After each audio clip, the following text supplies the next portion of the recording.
할렐루야. 오늘 11월 7일 금요일 새벽 예배를 하나님께 드리겠습니다. 기도하겠습니다. 하나님, 너무 감사합니다. 하나님께서 날마다 새 은혜로 역사해 주시고 우리의 현실과 연약함과 부족함을 넘어설 수 있도록 생명의 말씀으로 주의 능력으로 역사해 주심을 감사합니다. 이스라엘 백성들이 광야를 통과하여 이제 가나안 땅을 정복하는 가장 중요한 현장 앞에서 하나님의 언약의 말씀을 회상하며 하나님이 인도하신 것을 회상하며 이제 그들이 가장 하나님의 약속이 성취되어지는 땅에서 무엇을 해야 할지, 어떻게 살아야 할지, 또 무엇 때문에 인도받아야 할지를 구체적으로 말씀해 주시는 그 은혜를 오늘 날마다의 우리의 삶에서 신명기의 말씀을 통하여 확인케 하심을 감사합니다. 우리는 왜 오늘을 보내야 하고 또 오늘 삶 속에서 견뎌야 하고 또 오늘 삶 속에서 하나님을 바라봐야 하는지 하나님 신명기의 말씀이 우리 각자에게 응답이 되게 하시고 길이 되게 하시고 방향이 되도록 역사하여 주시옵소서. 오늘도 주님을 바라봅니다. 주님께서 말씀해 주시고 우리의 심령 가운데 역사하여 주시옵소서. 함께 하실 줄 믿사옵고 예수님의 이름으로 기도드렸습니다. 아멘. 네, 하나님 말씀은 신명기 12장 20절에서 32절까지 말씀입니다. 신명기 12장 20절에서 32절입니다.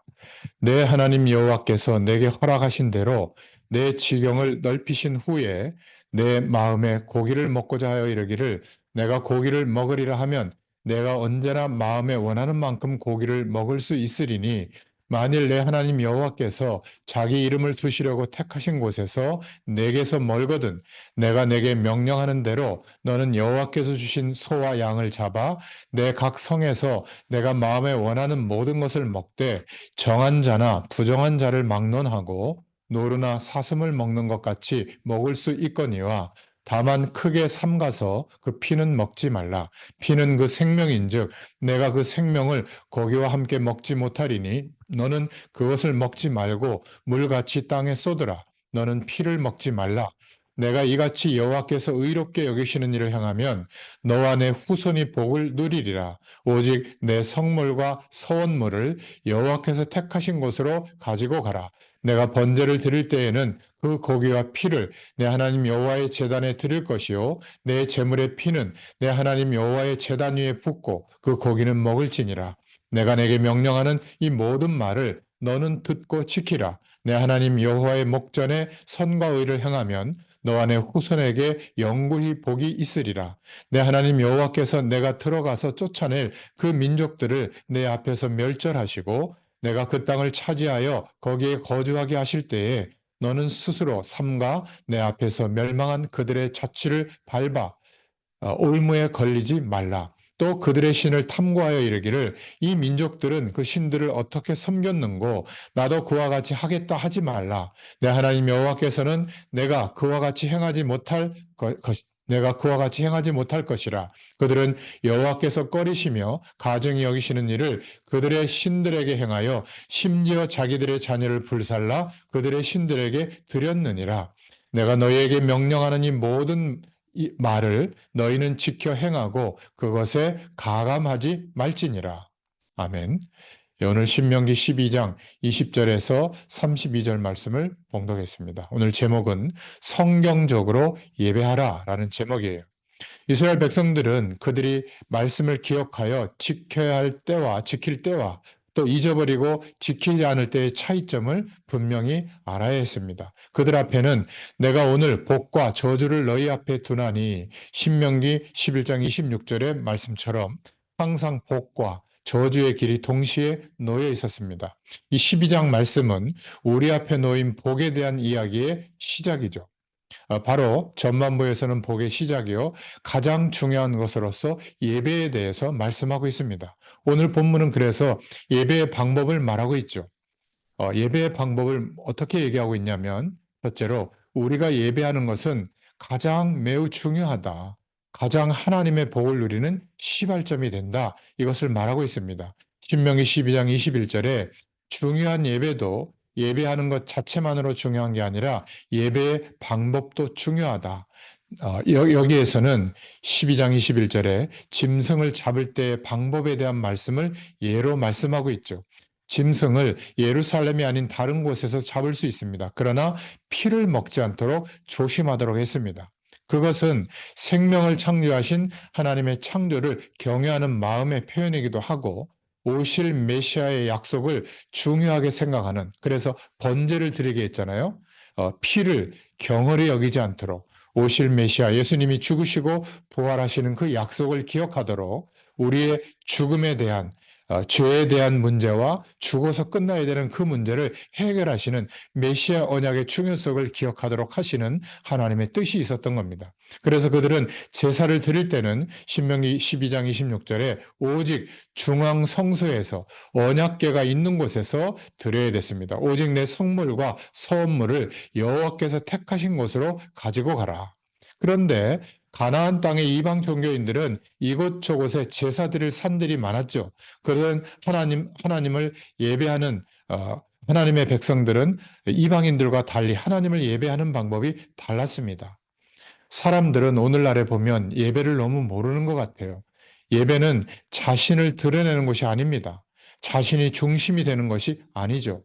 예배는 예배의 대상이 되는 하나님 중심이 되어야 되는 줄로 믿습니다. 그래서 우리의 편의대로 예배 드리는 게 아니라 오직 하나님께 영광을 돌리는 것이 중심이 되어야 됩니다.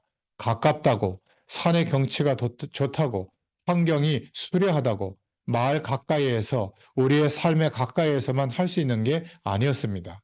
오늘날에도 이것은 우리의 예배의 방법으로서 중요한 원칙을 제시하고 있는 겁니다. 오늘날 예배하는 방법을 보면 모든 것이 편한 대로 사람 위주로 되어가는 것을 봅니다. 하나님 위주가 아닌 거예요.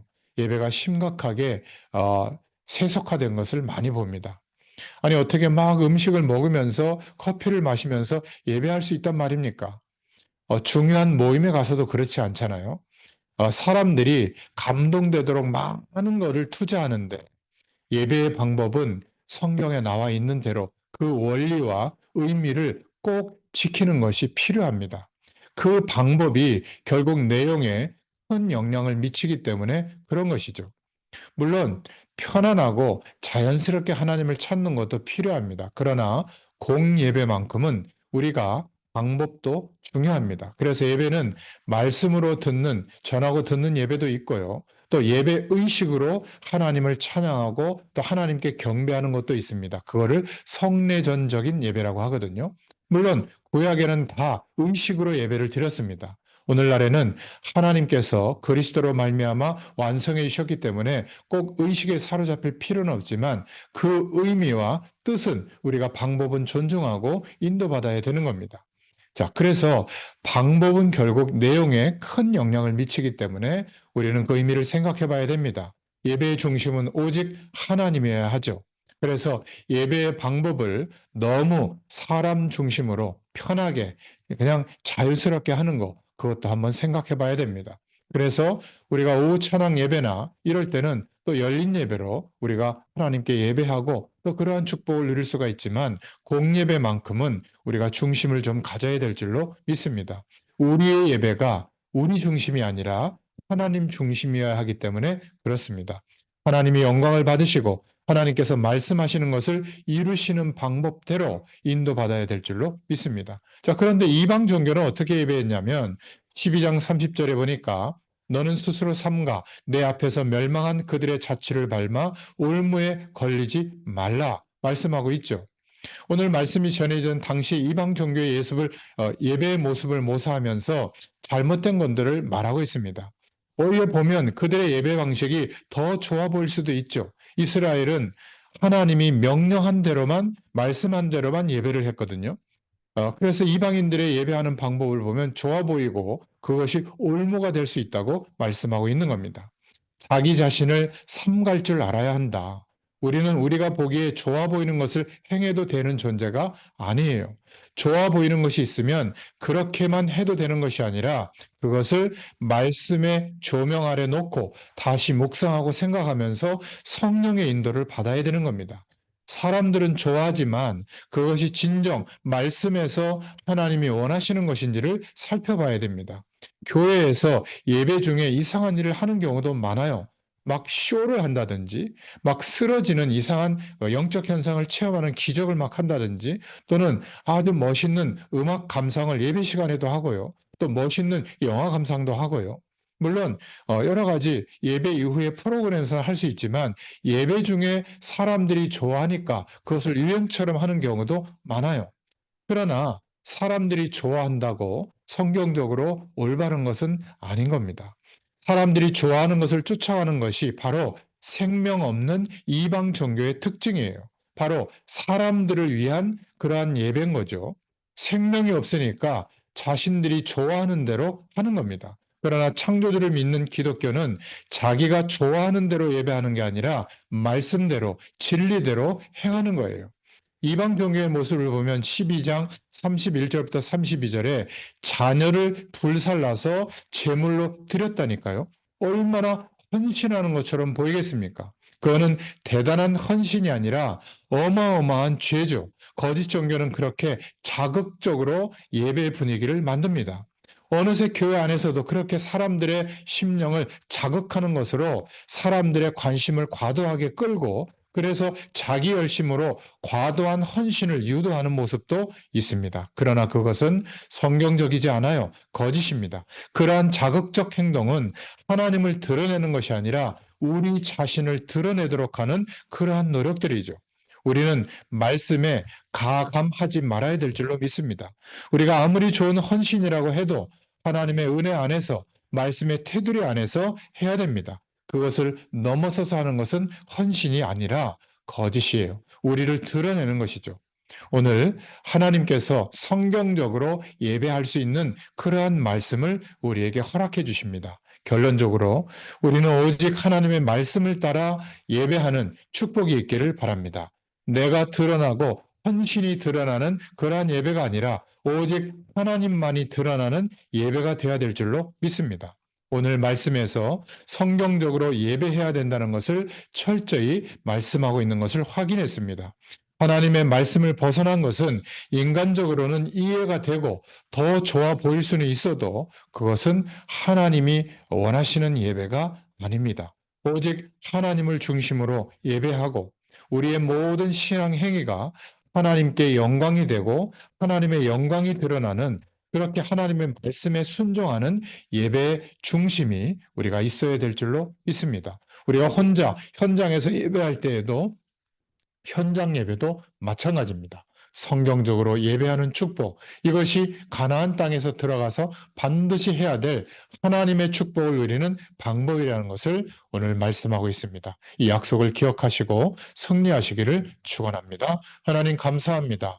오늘도 주의 말씀의 언약을 허락해 주셔서 감사합니다.